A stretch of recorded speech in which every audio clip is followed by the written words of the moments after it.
Election commission के 2 अरकान की तकर्री का मामला हल न हो सका। पार्लिमानी कमेटी का इजलास बेनतीजा खत्म। अरकान सिंध और बलूचिस्तान की तकर्री का फैसला चीफ इलेक्शन कमिश्नर के साथ किया जाएगा। आइंदा हफ्ते दोबारा बैठक लगेगी। मुत्तहिदा अपोजिशन सुप्रीम कोर्ट पहुंच गई। एक शख्स पर इत्तेफाक ना करने वाले मुल्की मसाइल पर इत्तेफाक कैसे करेंगे? वफाकी वजीर फवाद चौधरी का रद्द-ए-अमल। अपोजिशन के सुप्रीम कोर्ट जाने को बदकिस्मती करार दे दिया। ट्वीट किया, फरीकैन अपनी पोजीशन में नरमी लाएं और फैसला करें। आर्मी चीफ की एक्सटेंशन से मुताल्लिक कानून साजी के लिए पार्लियामेंट को हुक्म दे दिया गया। रहनुमा पीटीआई बाबर आवान की गुफ्तगू। कहा, पार्लियामेंट की कार्रवाई कैसे चलेगी वो सब कुछ रूल्स में है। तरमीम आईनी नहीं बल्कि कानूनी होगी। ये भी कहा, मुल्क की मईशत महफूज हाथों में है। आर्मी चीफ के मामले पर हुकूमत के पास अक्सरियत नहीं। मुस्तफा कमाल का दावा। कहते हैं, मुल्क इस वक्त खतरनाक आईनी बहरान में दाखिल हो गया है। हुकूमत को चाहिए कि तमाम जमातों को साथ लेकर चले। वजीर आजम मोदी से बात करने को तरस रहे हैं, मगर अपोजिशन लीडर से बात नहीं करना चाहते। मामले पर पार्लियामेंट अपना किरदार अदा करे।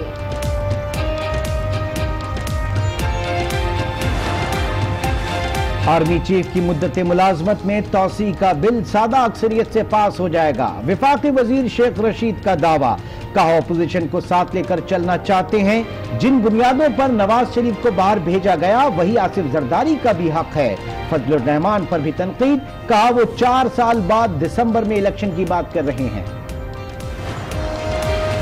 इस्लामाबाद हाई कोर्ट ने जरदारी के लिए मेडिकल बोर्ड बनाने का हुक्म दे दिया। जाती मॉलेज को शामिल करने की हिदायत। फरियाल तालपुर की दरखास्त पर भी समाअत। नैब को नोटिस जारी। दरखास्तों पर दोबारा समाअत 11 दिसंबर को होगी।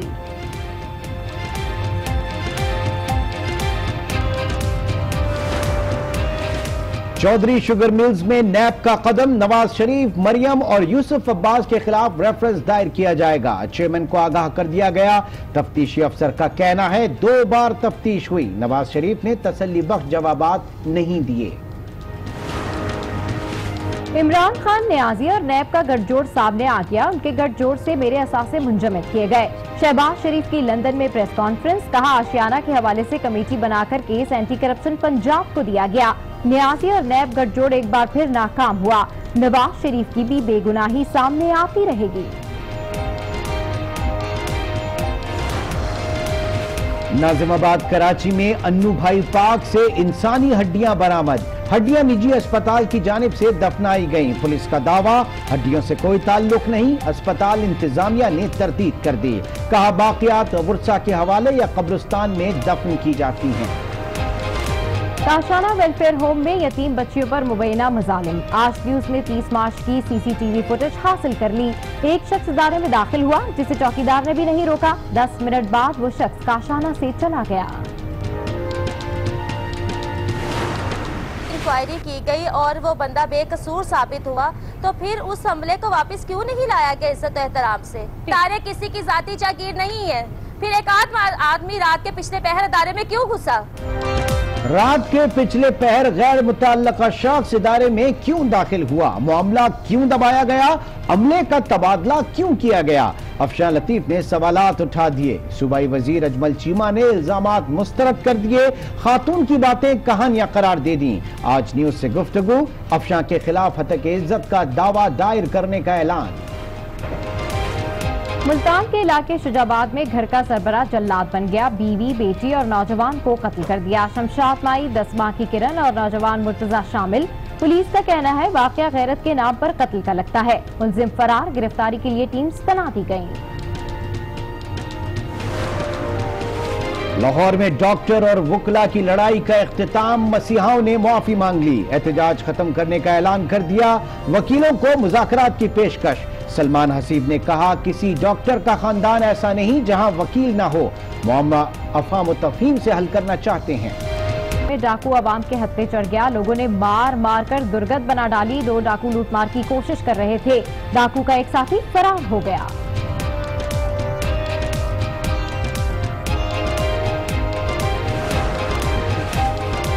जस्टिस गुलजार अहमद नए चीफ जस्टिस पाकिस्तान होंगे। सदर मुमलिकत ने मंजूरी दे दी। नोटिफिकेशन जारी कर दिया गया। चीफ जस्टिस आसिफ सईद खोसा 20 दिसंबर को रिटायर हो जाएंगे। हुकूमत का शॉप रजिस्ट्रेशन फीस खत्म करने का फैसला। सूबे की 3000 से ज्यादा कोऑपरेटिव सोसाइटीज को कंप्यूटराइज किया जाएगा। 4 रुकनी कमेटी कायम कर दी गई।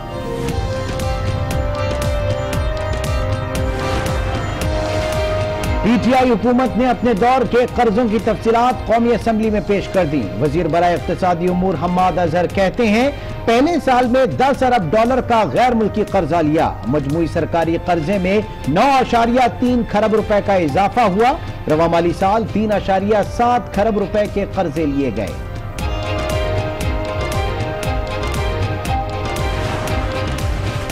आवारा कुत्ते जान के दुश्मन। कंदकोट में 25 अफराद को काट लिया। शिकारपुर के इलाके खानपुर में 7 साला बच्ची सरगजीदगी का शिकार। लाड़काना के गांव कबड़ों में तीसरी जमात के तालिब इल्म को 4 कुत्तों ने काट लिया। बच्चा तशवीशनाक हालत में अस्पताल मुंतकिल। खैबर पख्तूनख्वा में पोलियो के मजीद 2 केस सामने आ गए। केस डेरा इस्माइल खान और लकी मरवत में रिपोर्ट हुए। सूबे में तादाद 68 तक जा पहुंची। सबसे ज्यादा बनू में 24 केसेस सामने आए। स्वात के इलाके मंगोरा में जलजले के झटके, शिद्दत 4.5 रिकॉर्ड की गई। दूसरी बार शिद्दत 5 रिकॉर्ड की गई। अवाम में खौफो हिरास, लोग कलमा तैयबा पढ़ते हुए खुले मकामात पर आ गए।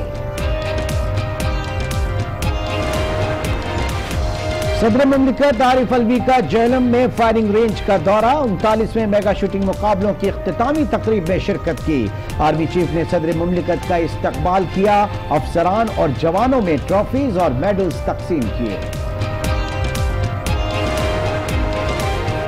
नेपाल में साउथ एशियन गेम्स में पाकिस्तान ने मजीद 4 तलाई तमगे जीत लिए। नुमान अहमद और विमेन टीम ने कराटे कुमिते में मेडल जीते। मोहम्मद उजैर ने 200 मीटर रेस में गोल्ड मेडल हासिल किया। गेम्स में पाकिस्तान के तलाई तमगों की तादाद 10 हो गई। खूबसूरत रंगों से खिल उठा गुले दाऊदी की नुमाइश। मुख्तलिफ रंगों के फूल बागनारान की जीनत बन गए। अवाम खींचे चले आए।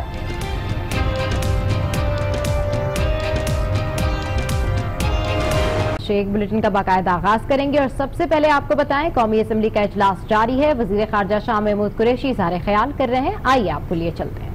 एक रेजोल्यूशन मूव कर दिया है कांग्रेस में और इस पे डिबेट का वो तालिब हैं। अगर आप देखें यूरोपियन यूनियन की जो पार्लियामेंट है उसमें पूरी डिबेट हुई है। अगर आप देखें हाउस ऑफ कॉमन्स में 54 के करीब मेंबरान हाउस ऑफ कॉमन्स ने इस पर अपनी तशवीश का इजहार किया है और खत अरसाल किए हैं to the secretary general of the UN. अगर आप देखें जो फॉरेन रिलेशंस कमेटी के इस सब कमेटी को जो हेड कर रहे हैं, उन्होंने इन राइटिंग लिख के भेजा है to the state department and to director intelligence कि हमें ब्रीफ किया जाए, इन कैमरा ब्रीफ किया जाए और वो क्लासिफाइड इंफॉर्मेशन जो आप शेयर नहीं करना चाहते हमारे साथ शेयर की जाए। क्यों? कि जो हिंदुस्तान तिफल तसलिया दे रहा है वो जमीनी हकायक के बरक्स है। आपके सामने है सेनेटर क्रिस वैन हॉलन जब आए और उन्होंने मकबूजा कश्मीर में श्रीनगर में जाने की दरखास्त की, उनको नहीं जाने दिया गया। पाकिस्तान मुजफ्फराबाद जाने की उन्हें ख्वाहिश की, हमने फैसिलिटेट किया। तो इससे पूरी एक बहस आज हो चुकी है। तुर्की के सदर ने अक़वाम मुत्तहिदा के इजलास में अपनी तकरीर में कश्मीर का जिक्र किया है। मलेशिया के वजीर आजम ने अपनी तकरीर में असेंबली में वजीर खारजा शाह महमूद कुरैशी इज़हार ख्याल कर रहे हैं, जिसमें उनका कहना है कि इन कैमरा ब्रीफ किया जाए, साथ साथ बताया जाए बाकायदा तौर पर, क्योंकि हिंदुस्तान की जानिब से तिफल तसल्लियां दी जा रही हैं जो कि जमीनी हकायक के खिलाफ है। और अब आपको बताएं कि इलेक्शन कमीशन मेंबरान की तकर्री का मामला मुअख्खर होने से इलेक्शन कमीशन के 2 अरकान की तकर्री का मामला एक बार फिर खटाई में पड़ गया। शीरी मजारी की जेर सदारत होने वाले इजलास में हुकूमती और अपोजिशन अरकान ने शिरकत की। 2 अरकान की तकर्री के लिए होने वाला इजलास बेनतीजा ही खत्म हो गया। कमेटी सरबराह और हुकूमती अरकान ने बताया कि चीफ इलेक्शन कमिश्नर और अरकान का फैसला एक साथ करने पर इत्तेफाक किया गया है। इलेक्शन कमीशन को गैर फाल होने से बचाने के लिए अदालत से रुजू करेंगे। लीगली आपके पास एक टाइम पीरियड होता है in which to appoint the new chief election commissioner, so it's not an issue.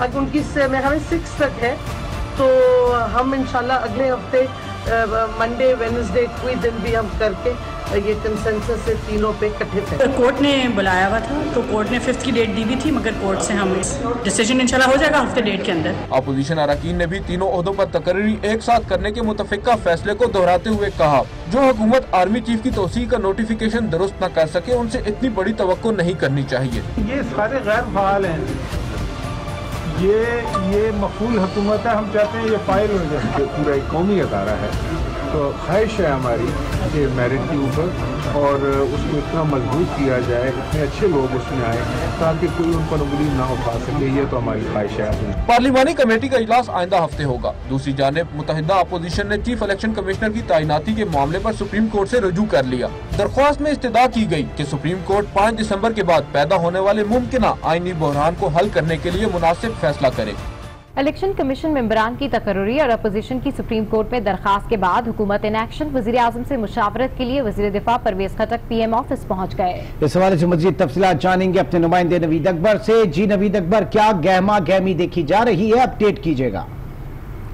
जी, अब जबकि चीफ इलेक्शन कमिश्नर की मुद्दत मुलाजमत ख़त्म होने में सिर्फ 1 से 2 दिन रह गए हैं, तो सारा मामला जो है वो पार्लियामेंट के अंदर पहुंच चुका है। पार्लियामेंट की जो कमेटी है तकर्री बराए chief election commissioner election commissioner के अरकान की, वो भी बिल्कुल किसी नतीजे पर नहीं पहुँच सकी। आज भी कमेटी का डॉक्टर शीरी मज़ारी की सदारत में इजलास हुआ। इजलास में बिल्कुल अपोजिशन और हुकूमत किसी नाम पर मुतफिक नहीं हो सकी और फैसला किया गया कि सिंध और बलोचिस्तान से इलेक्शन कमीशन के जो 2 मेंबरान की नशिस्तें खाली है उनका और चीफ इलेक्शन कमिश्नर की जो खाली होने वाला है ओहदा आइंदा 2 दिन में, तो इन तीनों का इकट्ठा मामला देखा जाए। और अब 1 हफ्ते के लिए पार्लियामेंट्री कमेटी का इजलास मुखर कर दिया गया है। जबकि इस दौरान जो अपोजिशन है वो कामरान मुर्दा एडवोकेट के जरिए सुप्रीम कोर्ट पहुंच गई है। अपोजिशन का कहना है, अपोजिशन की 11 अरकान के इस पर दस्तखत है। उनका कहना है कि चूंकि आइन का आर्टिकल 213 खामोश है कि अगर पार्लियामेंट्री कमेटी किसी नतीजे पर नहीं पहुंचती तो फिर इस बारे मामले में क्या होगा। इस हवाले से सुप्रीम कोर्ट से कहा गया कि किसी भी आईनी बुरान से बचने के लिए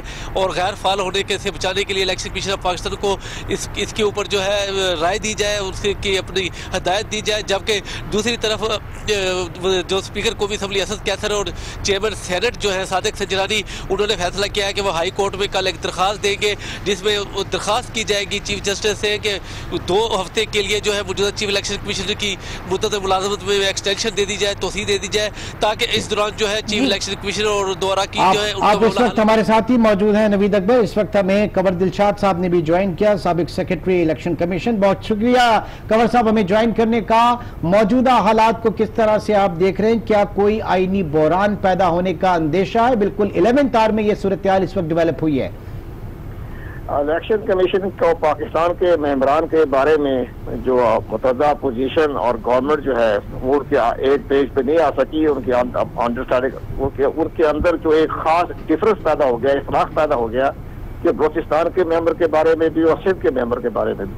अब ये जैसे कि हम खबरें सुन रहे हैं उसके मुताबिक तो ये है कि 1 हफ्ते के लिए मौखर कर दिया गया है, लेकिन अपोजिशन जो है वो सुप्रीम कोर्ट ऑफ पाकिस्तान चली गई है। अब 7 दिसंबर से, बस ये सबसे बड़ी अहम बात यह है कि 7 दिसंबर से इलेक्शन कमीशन ऑफ पाकिस्तान गैर फाल हो गया है और ये पाकिस्तान की तारीख में पहली मरतबा ऐसा हुआ है कि हुकूमत और अपोजिशन के दरमियान आपस में अना परस्ती या खुद पसंदी की वजह से या ये नौबत आई कि इलेक्शन कमीशन पाकिस्तान को गैर आगे क्या सूरत हाल होगी, क्योंकि चीफ इलेक्शन कमिश्नर की रिटायरमेंट में सिर्फ 2 रोज रह गए हैं, मामला हल ना हुआ तो फिर आगे क्या होगा?